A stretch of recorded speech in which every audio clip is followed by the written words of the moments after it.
नमस्कार मित्रांनो, मी पवन technical यूट्यूबवाला YouTube चॅनलवरती तुमचं सर्वांचं परत एकदा मनापासून स्वागत करतो. मित्रांनो, या ठिकाणी आजचा जो सेशन असणार आहे आपला तो 5वा सेशन असणार आहे. या पहिले आपण 4 सेशन या ठिकाणी अपलोड केली आणि आपला जो तिसरा सेशन होता तो मशीनचा पार्ट 1 होता. आजचा मशीनचा पार्ट 2 हा सेशन आपला असणार आहे. ओके, मग हे मशीनचे पार्ट दोन्ही झाले की मला तरी वाटतं मशीनवरती अजून आपण एक पार्ट 3 सेशन या ठिकाणी घेऊन यावं, कारण त्या ठिकाणी कंटेंट खूप मोठा आहे आणि मुलांना या ठिकाणी मिस्टेक होणारे जे क्वेश्चन आहे ती सुद्धा खूप जास्त आहे. त्यामुळे मी पार्ट 3 सुद्धा या ठिकाणी मशीनचा घेऊन येणार आहे. आणि जसं काही आपलं मशीन संपन तसं आपण पॉवर सिस्टम चालू करू, त्यानंतर मिसलिनियस घेऊ आणि नंतर बेसिकचं DC सर्किट, AC सर्किट आणि बाकीचं सगळं काही घेऊन टाकू. अशा पद्धतीने आपला या ठिकाणी सगळं काही चालणार आहे. ओके, तर मित्रांनो, तुम्ही जर आपल्या चॅनलवरती नवीन असेल तर नक्कीच सबस्क्राईब करा. आणि मित्रांनो, आपले जे या ठिकाणी सेशन आहे ते 2000-3000 मुलं या ठिकाणी बघताय, पण लाईक फक्त 100 मुलं किंवा 150 मुलं करताय. त्यामुळे प्लीज करून या ठिकाणी लाईक करा. आपल्या आजच्या सेशनला आपण एक टार्गेट देणार आहे सर्वांना. आपल्याला जर 200 लाईक जर या व्हिडिओला जर आले मित्रांनो, किती 200 लाईक, तर आपण पार्ट 3 मशीनचा त्या ठिकाणी अपलोड करू. 200 लाईक आले की मी लगेच पार्ट 3 अपलोड करीन. त्यामुळे सगळ्यांनी, प्रत्येक विद्यार्थ्याने या ठिकाणी प्लीज करून या ठिकाणी लाईक करायचं. तुम्हाला त्याला काही पैसे लागणार नाही आहे. ओके, तसं आपण एक एक क्वेश्चन घेऊ. क्वेश्चन घेताना क्वेश्चनच्या आजूबाजूचा सर्व कंटेंट, सर्व डाटा मी तुम्हाला सांगणार आहे. तो तुम्हाला येत असेल तर चांगलं, जे नसेल येत तर तो सगळं काही लिहून घ्यायचा आहे, राईट करायचा आहे. ओके, आणि त्यावरती ॲनालिसिस करायचं आहे, जेणेकरून तुमचं जे ज्ञान आहे त्या ज्ञानामध्ये भर पडेल आणि जशा पद्धतीने क्वेश्चन कसाही फिरून आला तर तुम्हाला तो हँडल करता येईल. ओके, तर चला या ठिकाणी सुरुवात करूया आपल्या पहिल्या प्रश्नापासून. ओके, आपला मशीनचा आजचा पार्ट 2 आहे, हे पण अजून सांगतो. जर तुम्ही याच्या पहिले सेशन लेक्चर बघितले नसेल तर नक्कीच ते लेक्चर सर्वात पहिले बघा मित्रांनो. ओके, कारण प्रत्येक लेक्चरमध्ये काहीतरी नवीन नवीन गोष्ट मी सांगण्याचा प्रयत्न त्या ठिकाणी केला आहे. ओके, तर चला आपण या ठिकाणी सुरुवात करूया. बघा, मशीनमध्ये तुमचा पहिला प्रश्न अशा पद्धतीनं आहे की DC मोटरमध्ये स्टार्टरचे मुख्य कार्य काय आहे. सगळ्यांनाच माहिती आहे, पण या ठिकाणी जर या ठिकाणी ऑप्शन जर वेगवेगळे अशा पद्धतीने फिरून आले तर आपला गेम होतो. बघा, इन्क्रीज स्पीड वाढवण्यासाठी आपण वापरतो का, पण एखादा जर नवीन विद्यार्थी असला तर तो त्या ठिकाणी ह्या ऑप्शनला या ठिकाणी क्लिक करून टाकतो, बरोबर करून टाकतो. पण असं आहे का, नाही. आपण स्टार्टर जे असतं ते स्पीड वाढवण्यासाठी त्या ठिकाणी वापरत नाही मित्रांनो. Reduce the starting current, obviously आपण जे स्टार्टिंगचं करंट असतं ते आपल्या मोटरचं खूप जास्त असतं आणि ते खूप जास्त असल्यामुळे आपली मोटर जळण्याचे चान्सेस असतात. काय, मोटर जळण्याचे चान्सेस असतात. त्यामुळे आपण तिथल्या करंटला कमी करण्यासाठी स्टार्टर वापरतो. ओके, मग हे ऑप्शन आपलं बरोबर असणार आहे. ते बरोबर असलं तरीसुद्धा आपण काय करायचं, खालचे ऑप्शन वाचून घ्यायचे. इम्प्रूव्ह एफिशियन्सी मित्रांनो, आपल्याला हे सुद्धा बरोबर वाटू शकतं, पण नाही, हे आपलं बरोबर नसणार आहे. रिड्यूस टॉर्क हे बरोबर नसणार आहे आणि कंट्रोल फ्रिक्वेन्सी हे सुद्धा बरोबर नसणार आहे. ऑप्शन नंबर बी आपल्या या ठिकाणी परिपूर्ण बरोबर असणार आहे. चला पुढचा प्रश्न बघूया. आपण एकदम स्पीडने प्रश्न घेणार आहे, जेणेकरून कमी टायमामध्ये जास्त डाटा या ठिकाणी कव्हर झाला पाहिजे. ओके, DC मोटरमधील बॅक EMF कोणाच्या प्रमाणात असतो. बघा, या प्रश्नाचं उत्तर बरोबर येण्यासाठी तुम्हाला एक फॉर्म्युला माहीत पाहिजे. काय, एक फॉर्म्युला माहीत पाहिजे स्पीडचा. N=EB/φ हा अशा पद्धतीने फॉर्म्युला असतो. त्यामध्ये जी स्पीड असते मित्रांनो ती EBला म्हणजे बॅक EMFला डायरेक्टली प्रोपोर्शनल असते आणि ती स्पीड जी आहे ती फ्लक्सला इन्व्हर्सली प्रोपोर्शनल असते. मग तुम्हाला विचारलं आहे EMF विषयी. कशाविषयी, EMF विषयी, म्हणजे DC मोटरमधील बॅक EMF. कशाविषयी, DC मोटरमधील बॅक EMF कोणाच्या प्रमाणात असतो. तर या ठिकाणी तो कोणाच्या प्रमाणात असतो मित्रांनो, स्पीडच्या. मग कुठे दिसते तुम्हाला स्पीड, कुठे दिसते बघा, या ठिकाणी ऑप्शन नंबर सी बघा, स्पीड ऑफ मोटर. कशाचा, मोटरचा स्पीड जो असतो त्याला ती डायरेक्टली प्रोपोर्शनल त्या ठिकाणी असते. बघा, 3 नंबरचा क्वेश्चन या ठिकाणी काय सांगतोय, ट्रान्सफॉर्मरमध्ये कोणता तोटा लोडच्या प्रमाणात बदलत नाही. बघा, व्हेरिएबल लॉस आणि कॉन्स्टंट लॉस. काय, व्हेरिएबल लॉस आणि कॉन्स्टंट लॉस. कोणते तुमचे कॉन्स्टंट लॉस. असे 2 प्रकार कशाचे आपले, लॉसेसचे. ओके, व्हेरिएबल लॉस काय होतात, ते जसा या ठिकाणी लोड चेंज होतो, काय लोड वगैरे चेंज होतो तशा पद्धतीने हे लॉसेस काय होतात, चेंज होतात. म्हणजे तुमचे कॉन्स्टंट लॉस आहे त्यामध्ये मग काय, कोर लॉस येतात तुमचे. कोणते, कोर लॉस. हे लॉस या ठिकाणी बदलत नाही. हे लॉस कोणते असतात, तुमचे कॉन्स्टंट लॉस असतात मित्रांनो. मग तेच सांगितलं आहे की जसा तुमचा लॉस तुमचा लोडचा लॉस हा बदलतो तसा असे कोणते लॉस आहे की ते बदलत नाही. तर मित्रांनो, ते कोणते लॉस असतात, मग तुमचे कॉन्स्टंट लॉस. त्यालाच आपण काय म्हणतो, कोर लॉस. आणि कोर लॉसचे 2 प्रकार पडतात. एक असतो तुमचा ED करंट लॉस आणि दुसरा असतो तुमचा हिस्टेरिसिस लॉस. कोणता, हिस्टेरिसिस लॉस. ओके, हे 2 लॉस तुमचे जे असतात. मग आपल्याला कॉपर लॉस हा कोणता आहे आपला व्हेरिएबल आहे, हे उत्तर येणार आहे का आपलं? नाही. बघा हिस्टेरिसिस लॉस इथं आहे आणि या ठिकाणी खाली पण बघायचं इथे एडीकरण लॉससुद्धा आहे. मग या दोघांना या ठिकाणी बरोबर घेण्यासाठी आपल्याला ऑप्शन नंबर डी आपलं उत्तर त्या ठिकाणी बरोबर येणार आहे. ओके, चला 3 नंबर झाला आपला. 4 नंबरचा प्रश्न आपण या ठिकाणी बघूया. बघा ट्रान्सफॉर्मरच्या कोअरचे लॅमिनेशन का केले जाते? जे ट्रान्सफॉर्मरची कोअर असते तिचं लॅमिनेशन काय केलं जातं? याच्या पहिले सुद्धा हा प्रश्न झाला आहे. तुम्हाला सांगितलं होतं मी ही ईडी करंट लॉस आपला कमी करण्यासाठी आपण काय करतो? लॅमिनेशन त्या ठिकाणी करत असतो. बघा 5 नंबरचा क्वेश्चन काय सांगतोय? ट्रान्सफॉर्मरचे ब्रीदरचे कार्य काय? बघा ट्रान्सफॉर्मर काय करतो? बघा या ठिकाणी असतो तुमचा ट्रान्सफॉर्मरचा टँक आणि या ठिकाणी वरती असतो तुमचा ब्रीदर. Okay, breather. आणि इथून या ठिकाणी असतो मित्रांनो तुमचा या ठिकाणी काय आहे? कन्झर्वेटर. याला ब्रीदर नाही म्हणत, याला कन्झर्वेटर म्हणतात. आणि इथे असतो तुमचा ब्रीदर. ब्रीदरमध्ये काय असतं मित्रांनो? सिलिका जेल असतं. काय? सिलिका जेल असतं. कशामध्ये? या ब्रीदरमध्ये. ओके, ते ब्रीदरमधलं सिलिका जेल पहिलं निळं असतं आणि जेव्हा ते मॉइश्चर शोषून घेतं तेव्हा ते गुलाबी कलरचं होतं. कशामध्ये होतं ते कन्वर्ट? गुलाबी कलरमध्ये होतं. तर मित्रांनो कसं असतं माहिती आहे का? यामध्ये जे ऑइल असतं ते ऑइल गरम होतं. गरम झाल्यानंतर ते वरती जातं आणि या ठिकाणचं जो रिकामी जागा आहे ती ते घेतं. काय? रिकामी जागा आहे ते घेतं. मग या रिकाम्या जाग्यातला पोकळीतली हवा जी आहे, गॅस जो आहे तो याच्या मार्गाने बाहेर पडतो. पण मित्रांनो काय होतं? जेव्हा हे ऑइल परत त्याच्या जाग्यावरती खाली येतं तेव्हा ही जागा भरून काढण्यासाठी बाहेरची हवा परत आत येते आणि जेव्हा बाहेरची हवा आत येते त्या हवेमध्ये मॉइश्चर असतं. म्हणजे नॉर्मल धुकं काय? नॉर्मल धुकं पाण्याचं प्रमाण त्या हवेमध्ये असतं आणि ते पाण्याचं प्रमाण आपल्या ऑइलमध्ये जाऊ नये त्यामुळे या ठिकाणी आपण ब्रीदर वापरतो. मग ब्रीदर काय करतं? जे मॉइश्चर आहे, काय? जे मॉइश्चर आहे हवेमधलं ते काय करतं? ॲब्झॉर्ब करून घेण्याचं काम त्या ठिकाणी करतं. मग आपण जाऊया ऑप्शनकडे. ओके, बघा ते काय करतं? फिल्टर करतं का एअर? डायरेक्ट आपल्याला एकच नंबर असा या ठिकाणी ऑप्शन दिला असतो की ज्यामध्ये आपलं प्रश्नाचं उत्तर चुकतं. ठीक आहे, आपल्याला असं वाटतं की नाही बा हो हे फिल्टर करतं, पण असं नाही मित्रांनो. तो फिल्टर करत नाही, तो फक्त मॉइश्चर काय करतो? रिमूव्ह करून टाकतो. म्हणजे काय? त्या हवेमध्ये जे मॉइश्चर असतं ते मॉइश्चर काढून टाकण्याचा प्रयत्न ते करतो. म्हणून ऑप्शन नंबर बी आपलं त्या ठिकाणी बरोबर असणार आहे. बघा त्या ठिकाणी सिंक्रोनस मोटरचा स्लिप किती असतो? कधीही लक्षात ठेवा, सिंक्रोनस मोटरमध्ये NRची स्पीड आणि NSची स्पीड ही दोन्हीही सारखी असते. NR म्हणजे तुमच्या रोटर्सची स्पीड आणि NS म्हणजे तुमच्या फील्डची स्पीड. हे दोघंही सारखे असतात त्यामुळे तिथे स्लिप नसते. म्हणून तिथे जी स्लिप जी असते ती असते 0%. त्यामुळे ऑप्शन नंबर 1 आपलं या ठिकाणी परिपूर्ण बरोबर असणार आहे. ओके, चला पुढचा प्रश्न घेऊया. 3 फेज इंडक्शन मोटरमध्ये स्लिप जास्तीत जास्त केव्हा असते? बघा 3 फेज मोटर जी असते मित्रांनो तिच्यामध्ये स्लिप कधी जास्तीत जास्त असते हे तुम्हाला विचारलं आहे. बघा हा प्रश्न आपला झाला आहे बहुतेक. हे या ठिकाणी स्टेटर आहे आणि हे या ठिकाणी रोटर आहे. मित्रांनो हे रोटर जेव्हा लॉक होतं, काय होतं? लॉक होतं. लॉक कधी होतं? जेव्हा कॉगिंग होते. कॉगिंगचं तुम्हाला कालच्या याच्यामध्ये मी सांगितलं कॉगिंग कधी होते. जेव्हा कॉगिंग होते तेव्हा हा रोटर लॉक होतो आणि रोटर लॉक झाल्यानंतर तो खूप कमी प्रमाणात या ठिकाणी फिरतो आणि कमी प्रमाणात फिरला म्हणजेच त्या ठिकाणची जी स्लिप आहे, काय? त्या ठिकाणची जी स्लिप आहे ती वाढलेली असते. मग या ठिकाणी आपल्याला सांगायचं आहे की जेव्हा कॉगिंग होते, जेव्हा आपलं रोटर लॉक होतं तेव्हा सर्वात जास्त स्लिप असते. मग नो लोडला आणि फुल लोडला का? अजिबात नाही. लॉक रोटर कंडिशन, काय? लॉक रोटेड कंडिशन म्हणजे जेव्हा रोटर लॉक होतं तेव्हा जास्तीत जास्त स्लिप त्या ठिकाणी असते. बघा तर 8 नंबरचा प्रश्न बघूया. ट्रान्सफॉर्मरची कार्यक्षमता जास्तीत जास्त कधी असते? बघा कॉपर लॉस म्हणजे तुमचे व्हेरिएबल लॉस आणि तुमचे कॉन्स्टंट लॉस जे की आयर्न लॉस असतात ते दोघंही बरोबर जेव्हा असतात, काय? दोघंही बरोबर जेव्हा असतात तेव्हा तुमचे लॉसेस म्हणजे तुमचा जो कार्यक्षमता आहे म्हणजेच तुमची जी इफिशियन्सी आहे ती 100% असते. त्यामुळे या ठिकाणी ऑप्शन नंबर बी या ठिकाणी तुमचं बरोबर येणार आहे. चला पुढचा प्रश्न घेऊया 9 नंबरचा. हा प्रश्न काय सांगतोय बघा. युनिव्हर्सल मोटरचा वेग कसा असतो? बघा युनिव्हर्सल मोटरचा वेग कधी हाय असतो? 13,000 ते 14,000. किती? 13,000 ते 14,000 RPM, काय? RPMपर्यंत या मोटरचा वेग असतो हे लक्षात ठेवायचे. मग तो स्टार्ट 3,000पासून होतो बरं का. 3,000 असं ऑप्शन असतं. 3,000 ते 14,000 अशा पद्धतीने ऑप्शन तुमचं त्या ठिकाणी असतं.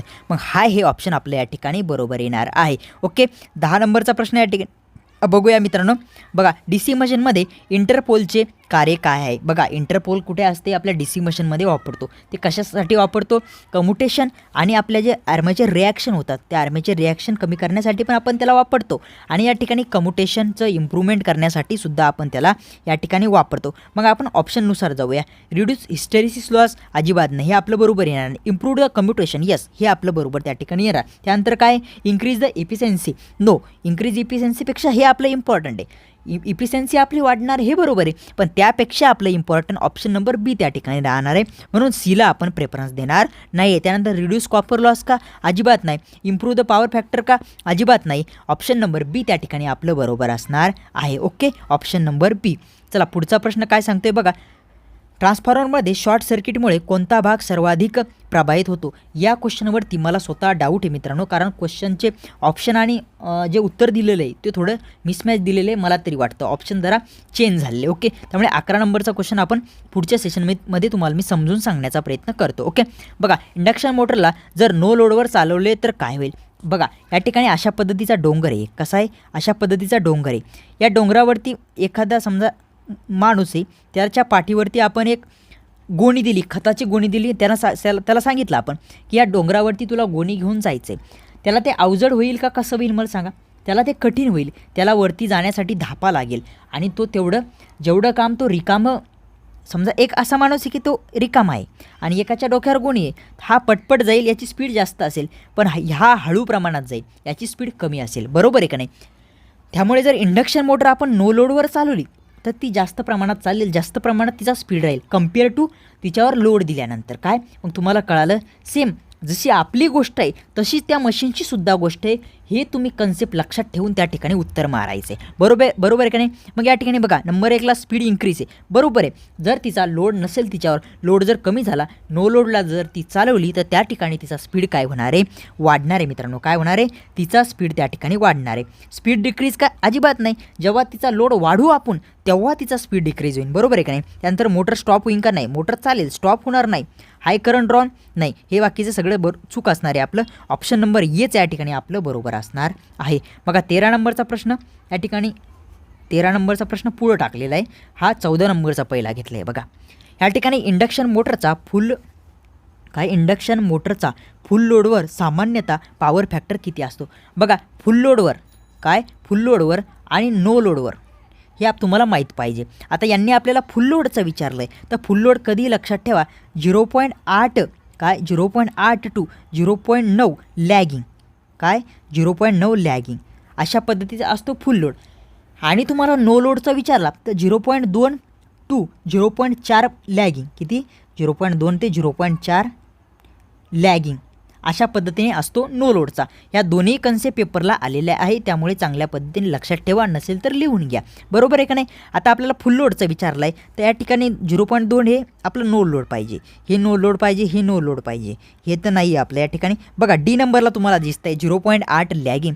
लिडिंग नसतं. कधीही लक्षात ठेवा, इंडक्शन मोटरचा पॉवर फॅक्टर कधीही लिडिंग नसतो, तर कधीही लॅगिंग असतो. कधीही लक्षात ठेवा, कधी काय असतो? लॅगिंग असतो. आणि सिंक्रोनस मोटरचा विचारला तर तो काय असतो बघा, युनिटी असतो, लॅगिंग असतो आणि लिडिंग असतो. म्हणजे सगळे पॉवर फॅक्टरवरती ती मोटर काम करते.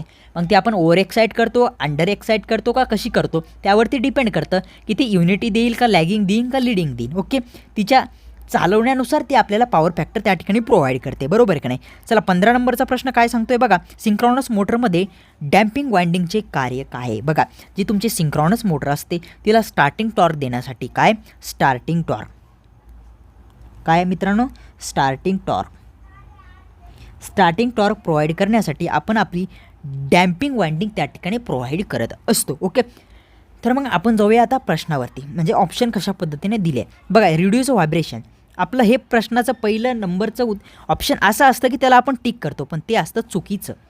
ते असतं चुकीचं आणि आपल्याला ते वाटतं पण बरं का बरोबर. आणि आपण घाई गडबडीतमध्ये मेन पेपरला हेच करतो मित्रांनो. आणि अशा पद्धतीचे क्वेश्चन मी त्यासाठीच घेतो आहे की तुमची प्रॅक्टिस व्हा. ओके मित्रांनो, प्लीज करून अजूनसुद्धा लाईक जर केलं नसेल तर नक्कीच लाईक करा, कारण तुमच्या एका लाईकमुळे आम्हाला असं वाटतं की नाही तुम्हाला काहीतरी आवडतं आहे आणि आपल्याला तुमच्यासाठी काहीतरी करायचं आहे. मी स्वतः या ठिकाणी क्वेश्चन टाईप करतो, PPT बनवतो, लेक्चर घेतो, क्वेश्चन काढतो, सगळ्या गोष्टी मी स्वतः एकटा करतो मित्रांनो. तुमच्यासाठी मी जर एवढं करू शकतो, तुम्हाला काय करायचं आहे?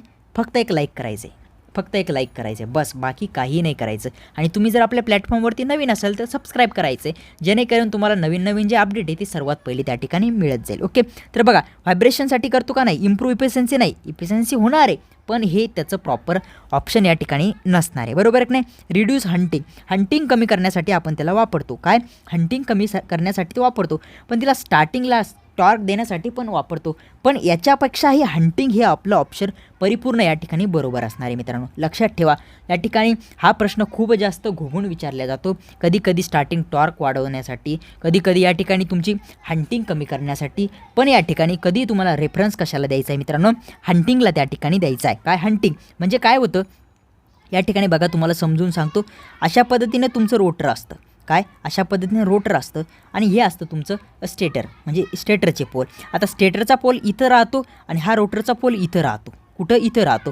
मग यांच्यामध्ये हा गॅप होतो, मग गॅप होतो आणि हे थोडंफार व्हायब्रेट करतं, म्हणजे ते हंटिंग होती, त्याची काय होती हंटिंग होती. आणि ती हंटिंग भरून काढण्यासाठीच ही डॅम्पर वाइंडिंग वापरतो आपण. काय डॅम्पर वाइंडिंग या ठिकाणी वापरत असतो. ओके, चला तर या ठिकाणी तुम्हाला हा प्रश्न चांगल्या पद्धतीने कळाला असेल. कॉपर लॉस वगैरे हे आपलं या ठिकाणी नाही येणार, काय येणार नाही. ओके, बघा 16 नंबरचा क्वेश्चन आपण या ठिकाणी समोर घेतला आहे. ओके, सिंक्रोनस मोटर स्वयंप्रारंभ करणारी नसते, कारण म्हणजे सेल्फ स्टार्ट नसते सिंक्रोनस मोटर.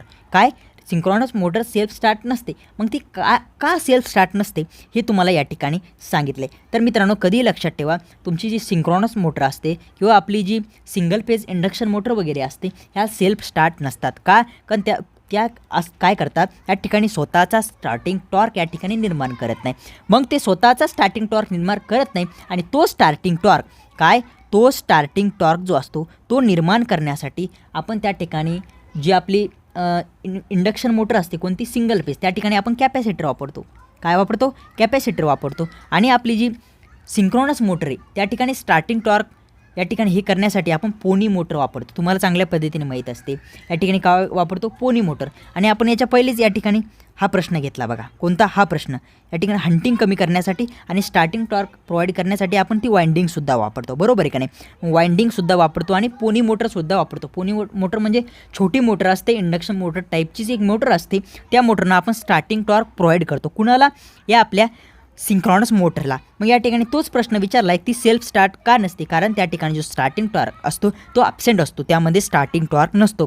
मग या ठिकाणी बघा नो स्टार्टिंग टॉर्क आपलं ऑप्शन 1 नंबरचं त्या ठिकाणी बरोबर आहे. ओके, आजचा सेशन जर जास्त स्पीडने झाला असेल नक्कीच मला कळवा, आपण या ठिकाणी स्पीड कमी करूया. ओके, मला असं वाटतं की कमी टायमामध्ये जास्त क्वेश्चन तुमचे अटेम्प्ट झाले पाहिजे आणि आजचे क्वेश्चन जास्त अवघड नाही आहे, सोपे आहेत, त्यामुळे मी सुद्धा या ठिकाणी स्पीडने घेतो आहे. ओके, बघा जर इंडक्शन मोटरला पुरवठा व्होल्टेज कमी केले तर काय होईल.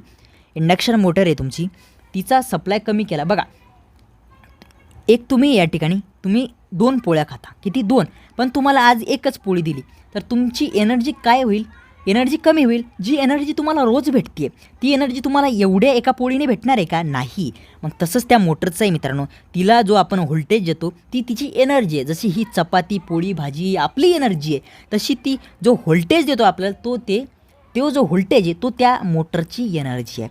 मग ती जर आपण कमी दिली तर ती काय होईल, कमी स्पीडमध्ये फिरण, ती काम काय करेल, कमी काम करेल, बरोबर आहे का नाही. मग अशा पद्धतीचे ऑप्शन आपल्याला या ठिकाणी बघायचं आहे. बघा काय स्पीड इन्क्रीज, अरे स्पीड इन्क्रीज कशाला होईल रे बाबा, त्याची एनर्जीच कमी होते तर स्पीड कशाला वाढतील. बघा टॉर्क रिड्यूस, काय होईल, तिचा टॉर्क म्हणजेच तिची पॉवर असते, तिचा फोर्स असतो. काय तिचा फोर्स असतो, तिची पॉवर असते आणि त्याच गोष्टीवरती काय होतं मित्रांनो, फरक पडतो. काय होतं, त्याच गोष्टीवरती फरक पडतो. त्या मोटरचा जो टॉर्क असतो तो काय होतो या ठिकाणी कमी होतो. आणि स्टार्टिंग टॉर्कचा तुम्हाला फॉर्म्युलासुद्धा माहीत असेल, या ठिकाणी आपल्या टेस्ट सिरीजमध्ये हा प्रश्नसुद्धा आपण टाकलेला आहे, तो प्रश्न पेपरला येण्याचे चान्सेस आहे. बघा स्टार्टिंग टॉर्क हा डायरेक्टली प्रोपोर्शनल असतो V²ला. मग कधी तुमचं व्होल्टेज जे आहे ते जर कमी झालं, काय व्होल्टेज जर कमी झालं तर तुमचा स्टार्टिंग टॉर्क हा वर्गाने कमी होतो. काय होतं, वर्गाने कमी होतो, हे तुम्हाला लक्षात ठेवायचं आहे. या फॉर्म्युल्यानुसार सुद्धा तुम्ही या प्रश्नाचं उत्तर हे बरोबर देऊ शकता आणि ह्या ट्रिकनुसार सुद्धा तुम्ही याचं उत्तर बरोबर देऊ शकता. मग या ठिकाणी व्होल्टेज जर कमी झाला तर तुमचा टॉर्क हा वर्गाने रिड्यूस होतो. मग स्क्वेअरने रिड्यूस होतो असं ऑप्शन असलं तेही बरोबर आहे आणि असं साधं ऑप्शन असलं ते सुद्धा तुमचं बरोबर असणार आहे. चला पुढचा प्रश्न काय सांगतोय बघा. शेडेड पोल मोटरचा मुख्य तोटा कोणता आहे. बघा शेडेड पोल मोटर आली म्हणजे या ठिकाणी कधी लक्षात ठेवायचं, ही मोटर अनशेडेड काय अनशेडेड टू शेडेड फिरते. मग लिहून देतो तुम्हाला मी, अनशेडेड टू शेडेड. ओके, हा प्रश्न पेपरला आलेला आहे की ही जी मोटर आहे आपली शेडेड पोल मोटर ती काय करते, अनशेडेड टू शेडेड या ठिकाणी फिरत असते. अशा पद्धतीने अनशेडेड टू शेडेड म्हणजे या ठिकाणी हा इकडचा जो पोल असतो हा इकडचा अशा पद्धतीनं शेड केलेला असतो, म्हणजे या ठिकाणी ही शेडिंग केलेली असते या ठिकाणी आणि इकडे अनशेड असतं. ते कशासाठी, स्टार्टिंग टॉर्क जो असतो आपला तो तयार होण्यासाठी हे केलं असतं. ओके, मग ही अनशेडेड करून शेडेडकडे अशा पद्धतीने फिरत असते आणि या मोटरची जी इफिशियन्सी असते मित्रांनो 5% ते 35% एवढी कमी असते. काय एवढी कमी असते. मग तोच तोटा या मोटरचा आहे की या मोटरची जी इफिशियन्सी असते मित्रांनो ती खूप कमी असते, म्हणून लो इफिशियन्सी ऑप्शन आपल्याला नंबर 1लाच दिसते, तेच आपलं त्या ठिकाणी बरोबर असणार आहे. बघा पुढचा प्रश्न बघा, ट्रान्सफॉर्मरमध्ये बकोल्स रिलेचे कार्य काय आहे. बघा बकोल्स रिले कुठं लावलेला असतो ते आपल्याला माहीत पाहिजे. हा आपला मेन टँक असतो बघा आणि मेन टँकवरून अशा पद्धतीने वरती आपला या ठिकाणी असतो कन्झर्वेटर टँक आणि या दोघांच्या मध्ये या ठिकाणी लावलेला असतो आपला बकोल्स रिले. बकोल्स रिले हा गॅस ॲक्च्युएटेड रिले. काय बकोल्स रिले हा गॅस ॲक्च्युएटेड रिले मित्रांनो. काय गॅस ॲक्च्युएटेड रिले आहे आणि तो या ठिकाणी जे इंटरनल फॉल्ट आहे तुमच्या ट्रान्सफॉर्मरचे त्या इंटरनल फॉल्टपासून आपल्या ट्रान्सफॉर्मरचं या ठिकाणी प्रोटेक्शन करण्याचं काम करत असतो. मग यापैकी मी काय बोललो तुम्हाला, मी जे बोलतोय ना त्यामध्ये खूप सारे प्रश्न या ठिकाणी लपलेले असतात, कधी लक्षात ठेवा. त्यामुळे एकदम एकाग्र होऊन हे प्रत्येक शब्द तुम्ही ऐकण्याचा प्रयत्न करायचा, नाहीतर मग लेक्चर चालू आहे आणि तिचं किंवा त्याचं ध्यान आलं मग विषय संपला. तुम्ही या ठिकाणी हे क्वेश्चन जर पेपरला आले तर क्रॅक करू शकणार नाही आहे. मग त्यामुळे काय करायचं आहे, चांगल्या पद्धतीने लक्ष द्यायचं आहे. अजूनसुद्धा लाईक केलं नसेल तर नक्कीच लाईक करा आणि चॅनलला नवीन असेल तर नक्कीच सबस्क्राईब करा, जेणेकरून तुम्हाला चांगल्या पद्धतीचा डाटा मी प्रोव्हाइड करू शकेल. ओके, बघा आता आपल्याला याचं उत्तर द्यायचं आहे, बकोल्स रिलेचं कार्य काय आहे ते. ओके, बघा protected again over voltage. Over व्होल्टेजचा विषय नाही आहे इथं, हे आपलं येणार नाही. डिटेक्ट द गॅस फॉर्मेशन, बरोबर आहे, गॅस फॉर्मेशनला हा डिटेक्ट करतो. बघा परत इम्प्रूव्ह इफिशियन्सी गरज नाही आहे, रिड्यूस हिस्टेरिसिस लॉस गरज नाही आहे, कंट्रोल व्होल्टेज गरज नाही आहे. आपल्याला काय करतो, तो इंटरनल फॉल्टपासून आपल्या ट्रान्सफॉर्मरचं प्रोटेक्शन करतो आणि तो एक गॅस ॲक्च्युएटेड रिले आहे, म्हणजे गॅस फॉर्मेशनवरून तो काय करतो या ठिकाणी सगळं म्हणजे त्या ट्रान्सफॉर्मरला या ठिकाणी वाचतो. काय करतो, वाचतो, म्हणजे तिथले आलेले फॉल्ट तो डिटेक्ट करतो. वाचतो म्हणजे काय, डिटेक्ट करतो आणि आपल्या ट्रान्सफॉर्मरचं प्रोटेक्शन त्या ठिकाणी घडून आणतो. ओके, चला पुढचा प्रश्न आहे आपला 13 नंबरचा जो सुटला होता तो प्रश्न. खालीलपैकी कोणत्या मशीनमध्ये आर्मेचर वाइंडिंग रोटरवर असते. बघा या ठिकाणी आर्मेचर वाइंडिंग रोटरवर असते, पण तुम्ही जर अल्टरनेटरचा यूज या ठिकाणी जर लक्षात घेतलं, कशाचं, अल्टरनेटरचं, तर अल्टरनेटरमध्ये काय असतं मित्रांनो, आपली जी फील्ड वाइंडिंग असते, फील्ड वाइंडिंग ती आपण रोटरवर ठेवतो. कशावर, रोटरवर. आणि जी आर्मेचर वाइंडिंग असते ती आपण कशावरती ठेवतो, स्टेटरवर. कशावरती, स्टेटरवर ठेवतो. पण या ठिकाणी आपल्याला हे विचारलं नाही, आपल्याला हे विचारलं का यांनी, नाही हे विचारलं नाही. त्यांनी आपल्याला हे विचारलं आहे की आर्मेचरची वाइंडिंग ही रोटरवर असते, ही आर्मेचरची वाइंडिंग रोटरवरच असते, मशीनमध्ये रोटरवरच असते. पण या ठिकाणी आपण हिला या ठिकाणी काय करतो, स्टेटरवरती ठेवतो आणि फील्ड वाइंडिंग रोटरवरती ठेवतो. यामुळे काय होतं, आपल्याला फक्त 2 या ठिकाणी बेरिंग लागतात. हे काय लागतात आपल्याला, बेरिंग नाही, स्लिप रिंग. काय, स्लिप रिंग, 2 स्लिप रिंग लागतात, इफिशियन्सी वाढते आणि आपलं अल्टरनेटर ते मशीन जे आहे तिथलं आपलं ते जोरात फिरतं. पण या ठिकाणी आपल्याला ही कन्सेप्ट नाही, तुम्हाला माहीत तर व्हावी म्हणून मी या ठिकाणी सांगितले. ओके, तर आपलं जे DC मशीन आहे, DC मशीन, मग या ठिकाणी DC मोटर असो का DC जनरेटर असो, काय DC मोटर असो का DC हे असो जनरेटर असतो, या दोघांमध्ये पण आपलं जी आर्मेचर वाइंडिंग असते ती रोटरवर असते आणि फील्ड वाइंडिंग असते ती स्टेटरवर असते. आणि अल्टरनेटरमध्ये याच्या उलट आहे मित्रांनो. हे बघा DC मशीन हे एकच नंबरला ऑप्शन आहे आपलं या ठिकाणी दिलेलं. DC मशीनमध्ये तुमची फील्ड वाइंडिंग स्टेटरला आणि आर्मेचर वाइंडिंग ही रोटरला बसवलेली असते, म्हणून ऑप्शन नंबर काय ए तुमचं या ठिकाणी बरोबर येणार आहे. बरोबर आहे की नाही. चला 16 नंबरचा एक सुटलेला प्रश्न होता, हा प्रश्न आपला या ठिकाणी आलेला आहे. बघा, ऑटो ट्रान्सफॉर्मरला पारंपरिक ट्रान्सफॉर्मरपेक्षा कोणता फायदा असतो? बघा, ऑटो ट्रान्सफॉर्मरमध्ये जी वाइंडिंग आहे, काय जी वाइंडिंग आहे ती कमी लागते. वाइंडिंग कमी म्हणजेच कॉस्ट पण कमी झाली का नाही? कॉस्ट, वाइंडिंग कमी झाली, कॉस्ट कमी झाली, साईज पण कमी झाली, सगळ्याच गोष्टी कमी झाल्या. आणि हे सगळं झाल्यामुळं आपला जो या ठिकाणी साईज कमी झाली, कॉस्ट कमी झाली, सगळंच इफिशियन्सीच आपली वाढली ना. एवढं सगळं झालं म्हणजे आपली जी पर्सेंटेज इफिशियन्सी आहे ती वाढली मित्रांनो. मग बघा, हायर इफिशियन्सी बरोबर आहे, इफिशियन्सी वाढली आहे. लोअर कॉस्ट बरोबर आहे, कॉस्ट पण कमी झाली. स्मॉलर साईज बरोबर आहे, साईजसुद्धा कमी झाली. म्हणून आपले सगळेच या ठिकाणी बरोबर असणार आहे. म्हणून या प्रश्नाचं उत्तर आपलं डी असणार आहे. अशा पद्धतीचे आजच्या सेशनमध्ये आपले 20 प्रश्न होते. आता मित्रांनो, उद्याचा अजून एक सेशन आपण नंबर 3चा मशीनवरती घेऊ. आजचा हा आपला कितवा सेशन होता? आपण बहुतेक 4 सेशन टाकले, आजचा आपला 5वा होता. जर ते सेशन नसले बघितले तर ते सुद्धा सेशन बघा. आणि प्लीज करून लाईक करा, शेअर करा आणि तुम्ही नवीन असेल आपल्या चॅनलवरती सबस्क्राईब करा. आणि मित्रांनो, आपण या ठिकाणी जसे या ठिकाणी आपल्याला प्रॉब्लेम वाटणारे, आपल्याला कन्फ्यूज वाटणारे क्वेश्चन आपण घेतो, तसेच प्रश्न आपण आपल्या टेलिग्राम चॅनलला 10 ते 15 रोज टाकतो. काय? रोज टाकतो. आणि आपल्या टेलिग्राम चॅनलची लिंक डिस्क्रिप्शनमध्ये दिलेली आहे. ओके, काय डिस्क्रिप्शनमध्ये दिलेली आहे. त्या ठिकाणून तुम्ही काय करा, टेलिग्राम चॅनल जॉईन करा आणि तिथे नक्कीच काय करा, ते क्वेश्चन सॉल्व करा. आणि तुम्हाला एक गोष्ट सांगायची राहिली आपल्या टेस्ट सिरीजची मित्रांनो. टेस्ट सिरीज आपण या पद्धतीने डिझाईन केली आहे, ज्या पद्धतीने IBPS या ठिकाणी आता पेपर घेते. IBPS आता 2 सेक्शनमध्ये पेपर घेते, हे तुम्हाला माहीत पाहिजे. मी प्रत्येक सेक्शनमध्ये सांगतो, कारण या ठिकाणी मित्रांनी 4 सेक्शनची प्रॅक्टिस केली टेस्ट सिरीजमध्ये आतापर्यंत आणि त्यांचा गेम झाला. 4 सेक्शनमध्ये कशी केली त्यांनी? टेक्निकल, रिझनिंग, मॅथ आणि मराठी अशी. पण असा पेपर विचारत नाही. काय? असा पेपर IBPS विचारत नाही. अशा पद्धतीने पेपर IBPS विचारतं. मग हा कसा असतो पेपर मित्रांनो? या ठिकाणी 50 क्वेश्चन टेक्निकलचे असतात आणि नॉन टेकचे, काय नॉन टेकचे या ठिकाणी 80 क्वेश्चन या ठिकाणी मिक्स असतात. मग त्यामध्ये कसं होतं, 40 प्रश्न तुम्हाला रिझनिंगचे देतात, 20 प्रश्न मॅथचे देतात आणि 20 प्रश्न या ठिकाणी मराठीचे देतात. हे सगळं 80 प्रश्नाचा कॉम्बो इकडं असतो आणि 50 प्रश्नाचा कॉम्बो इकडं असतो.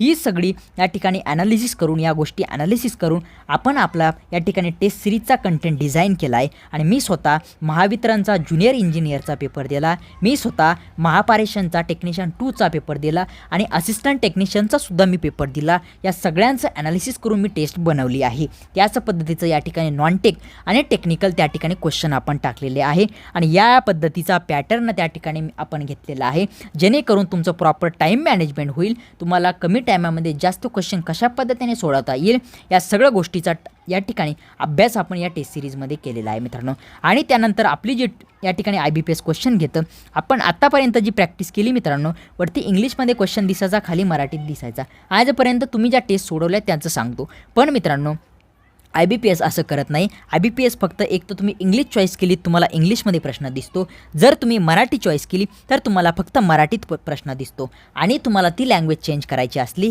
तर वरती ऑप्शन असतं भाषेचं, त्यामधून तुम्हाला भाषा बदलावं लागते. आणि या भानगडीमध्ये काय होतं, आपला टाईम जातो आणि त्या ठिकाणी मेन पेपरमध्ये त्यामुळे तुम्हाला टाईम पुरत नाही. आणि जर का तुम्ही अशाच पद्धतीची या ठिकाणी टेस्ट जर दिली आणि अशा पद्धतीची प्रॅक्टिस जर केली तर मित्रांनो तुम्हाला सांगतो, तुमचा 100% टाईम मॅनेजमेंट त्या ठिकाणी होणार आहे. कमी टायमामध्ये तुम्ही पेपर सोडू शकणार आहे. त्यामुळे आपली टेस्ट सिरीज जॉईन करा. आपल्या टेस्ट सिरीजचं नाव रुद्राक्ष 1.0 हे आहे आणि आपल्या टेस्ट सिरीजची लिंक, आपल्या ॲप्लिकेशनची लिंक डिस्क्रिप्शनमध्ये दिलेली आहे. त्यामधून तुम्ही आपलं ॲप्लिकेशन डाउनलोड करा आणि त्या ठिकाणून आपली टेस्ट सिरीज या ठिकाणी द्या. काय होईल, त्या ठिकाणी तुमचा टाईम मॅनेजमेंट प्रॉपर होईल आणि पेपरमध्ये कशा पद्धतीने प्रश्न येऊ शकतात ते तुम्हाला त्या ठिकाणी कळेल मित्रांनो. ओके, अजूनसुद्धा जर आपण नवीन असाल तर सबस्क्राईब करा. परत त्यासाठी सांगतो आहे की कंटेंट तशा पद्धतीने या ठिकाणून डिलिव्हर होतो आहे. तुम्हाला असा कंटेंट भेटणार नाही, खरं सांगतो मित्रांनो. कारण या ठिकाणी खूप सारे लोक लेक्चर घेणारे तुम्हाला सांगणारे, पण एकाही माणसाने या ठिकाणी वितरणचा आणि पारेषणचा पेपर दिला नाही. काय वितरणचा पेपर दिला आहे का विचारा कोणाला. पारेषणचा पेपर कुणी दिला आहे का विचारा. मी स्वतः दिले हे पेपर. मी सुद्धा ॲनालिसिस केलं पेपर देऊन. सेंटरला गेलो. सेंटरला गेल्यानंतर काय चुका होतात, काय भीती वाटते, कशी पब्लिक त्या ठिकाणी दिसते ते मला विचारा तुम्ही. या सगळ्या गोष्टीचा अभ्यास करून एक एक गोष्ट काढून त्या ठिकाणी ती टेस्ट सिरीज बनवली आहे. त्या टेस्ट सिरीजचं नाव आहे रुद्राक्ष 1.0. नक्कीच ती टेस्ट सिरीज जॉईन करा. 100% मी तुम्हाला खात्री देतो की त्या ठिकाणून तुम्हाला 100% रिझल्ट या ठिकाणी येणार आहे. कशाचा? टाईम मॅनेजमेंटचा. आणि तुम्हाला जे भीती वाटती पेपरला गेल्यानंतर धगधग होतं आणि त्या ठिकाणी जे काय गोष्टी तुम्हाला येतात त्यासुद्धा विसरता तुम्ही. काय होतं? विसरता. त्यामुळे या ठिकाणी त्या पेपरसारखेच पेपर जर तुम्ही 5 पेपर आहे आपले त्या ठिकाणी 5 टेस्ट आहे फुल लेंथ 5. त्या 5 टेस्टची जर तुम्ही प्रॅक्टिस केली 100% तुम्हाला या ठिकाणी अनुभव येईल. तुम्हाला फायदा 100% होईल एवढं सांगतो. आणि आजच्या सेशनला या ठिकाणी मित्रांनो पूर्णविराम देतो. भेटूया अशाच एका सेशनमध्ये पुन्हा एकदा. Thank you so much.